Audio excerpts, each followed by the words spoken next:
Hello, and welcome to the Venue Coach Blueprint for Owners. I'm Kyle Labar. This podcast is all about helping you fill your wedding venue with more bookings, earn more from each one, and keep your customers happy for a long time. We'll also talk about some tough times and big lessons that I've learned along the way. Let's dive in together and make your venue the best spot for weddings. Hey everybody, welcome to another episode of the Venue Coach. This is a wrap up from the open house. So I wanted to hop on and share how it went and the feedback that we got from some of the vendors, and also just some of the lessons that we've learned. We've done a few of these, but always wanting to improve and make it more valuable for everybody.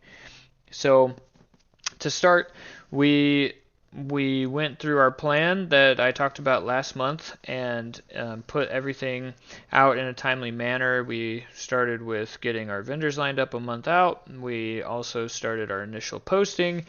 We did posts that highlighted the vendors as they went. We had a little bit of drama there with a vendor that had a picture of them in another venue, and that other venue got a little testy about that, which was interesting. Anyways, we then started reaching out. We emailed our whole list. We got some inquiries. We let all of our brides know. Tons of interest from there. And then we started running paid ads. It was about a week before the event. We started boosting posts and running ads. And we had a really good turnout. We had about 30 of our own couples show up, and between about 5 to 7 couples that hadn't booked with us yet also came out. And so that was really great. We had some solid opportunities to sell. And so what we do is we have them go around to each of the vendors. We do a raffle for a bar package. This time that's the one that we picked. And then they have to go see all the tables to get entered into the raffle.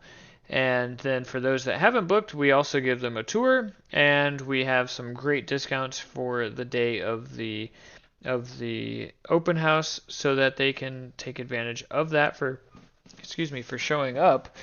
And then it's open for 6 hours, and we saw some great turnouts. Our vendors got bookings on the spot, lots of interested contacts, and it was really a win-win-win. So we want our vendors to win first and foremost. So basically, we're bringing the crowd, and that's why they are interested in coming out, because they know they're going to get 30 plus opportunities to sell what they have, to offer their services, to fill in any gaps that the brides are missing, and they're one of 2 vendors in their space who are invited to our open house.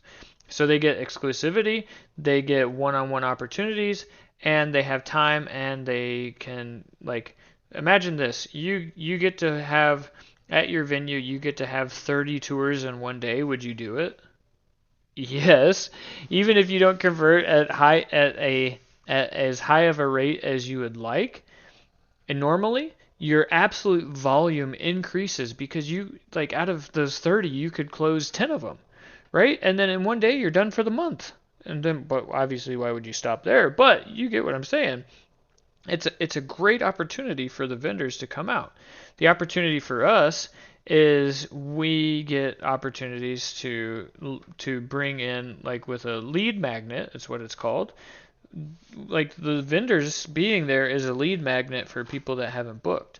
And so they can come out, and then they can tour the place. And same thing for us. We toured 5 to 7 people, and we got 2 bookings on the day of. Now that's a low conversion so far, but we have another one with a date hold, and one more that I think will come through. So we're looking at a 50% conversion across the board for that, which is still really good. And they get value because they get to meet our vendors, and then the vendors talk us up, and so it's just this great environment to sell in and to show how valuable we are. And then the win for our booked couples is they get to close out their remaining gaps with their vendors. They get to meet everybody in one place, so they don't have to pick up the phone and call 6 different vendors. They don't have to go out to different locations. We had our caterer there that they could taste test. We had our cake girl who they could taste test, and it was just a lot of fun. And so the feedback that we got from the vendors, we got feedback that it was so great. They got the crowd. They were able to have plenty of selling opportunities. It wasn't overcrowded with tons of vendors, so they had to like fight for leads and opportunities. Everybody was working really well together, and they were just so happy for the opportunity. The feedback we got from the couples was that they loved it. They want us to let them know if the next time we have one, so that they can come again as they are still, finalizing their stuff. And so they got tons of value out of it. And then, like I mentioned, we got a few bookings out of it too.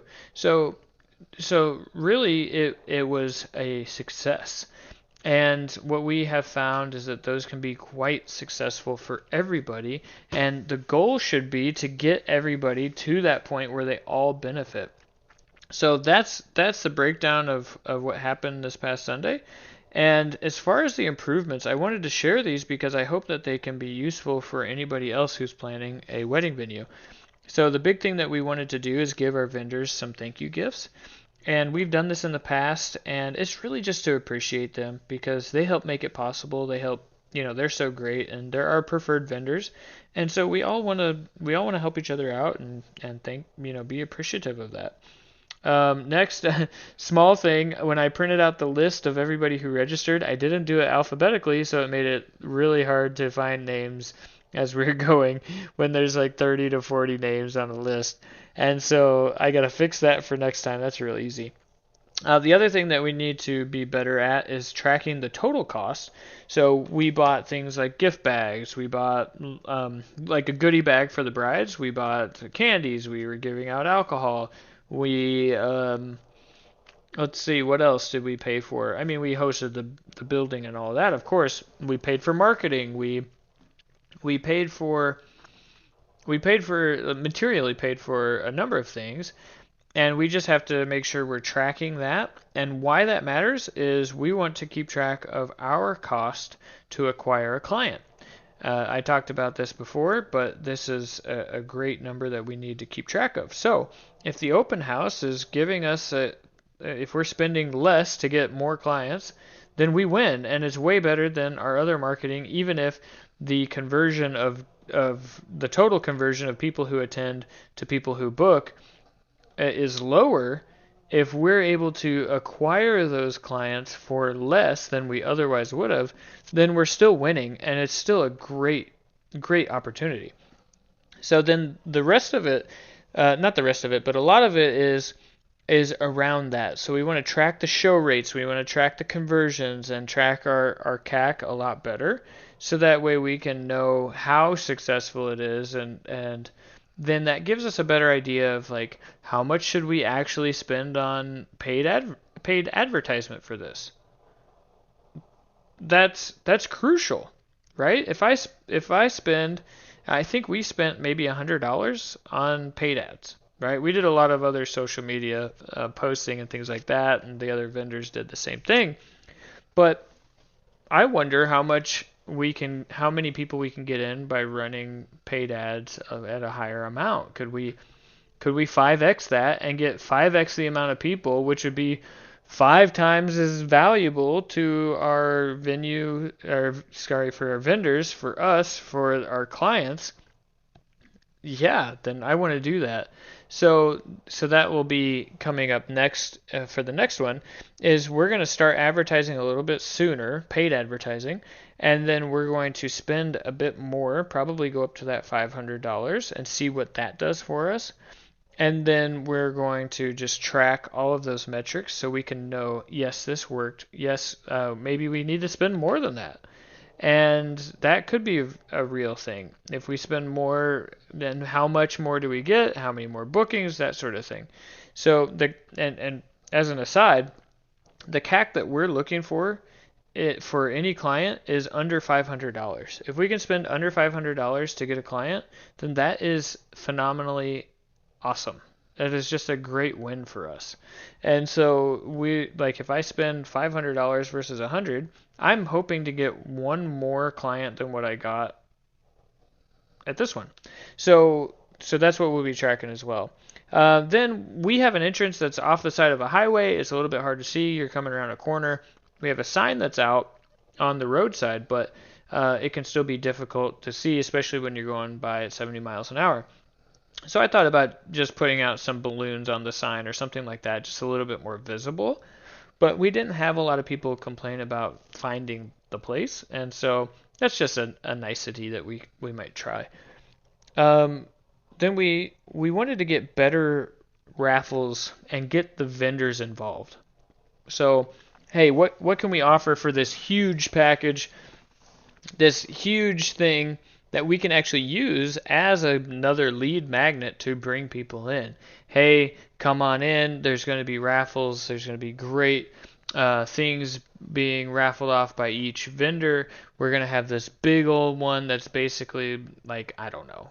We'll figure it out. But each of the vendors were very interested in that.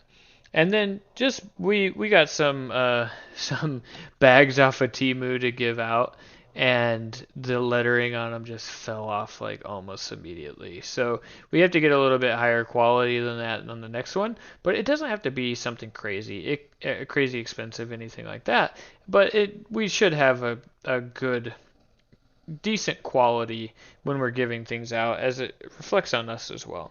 And then the last one is just more reminder emails and texts for those who have signed up, because we did have a few people who didn't show. And so we want to make sure that people are putting us at the top of mind, or that we're going top of mind, and that they are going to actually come up. So those are my 10 improvement ideas for that. But all in all, a success. Our vendors were happy. Our clients were happy. We got a couple of new sales out of it, and so we're happy. And that is a win-win-win. So if you're planning a wedding expo or a vendor open house, or you want to have an open house, then that the goal should be a win-win-win. Everybody needs to walk away being so glad that they showed up. And if you do that, it'll be successful. You'll get clients, your vendors will get clients, and everybody will refer more. You get more word of mouth. It's just such a positive thing. So anyways, I hope this was useful, helpful for you. If you found it useful, please subscribe. Stay tuned for the next one, and I'll see you there.